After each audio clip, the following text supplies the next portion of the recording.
Morning guys, আমি এখন কাজে এসেছি। দেখুন, এটা আমার হেল্পার দিলীপ দা, নাম হচ্ছে দিলীপ সরকার। তো এখন কাজ চলছে মেশিনে। আমি বলেছিলাম মেশিনে কাজের ভিডিও আপনাদেরকে শেয়ার করব। তো ভিডিওটা দেখুন, ভালো লাগলে লাইক কমেন্ট শেয়ার করে দেবেন।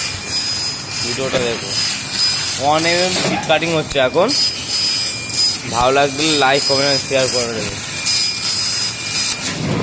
কীভাবে কী স্টার্ট করতে হয় না করতে হয় কমেন্টে জানাবেন। আর সব অল প্রসেসিং ভালো করে দেখাবো। ভালো লাগলে লাইক অ্যান্ড শেয়ার করে দেবেন আর সাবস্ক্রাইবটা করে দিও। আপনারা ভিডিও দেখেন কিন্তু সাবস্ক্রাইব করেন না, একটু সাবস্ক্রাইবটা করে দিও। আর পাশে দাঁড়া, আপনাদের যেটা দেখার ইচ্ছা রাখবে সেটাই দেখানো হবে মেশিনের বিষয়ে। তো তার জন্য সাবস্ক্রাইব করতে সাবস্ক্রাইবটা করে দেবেন।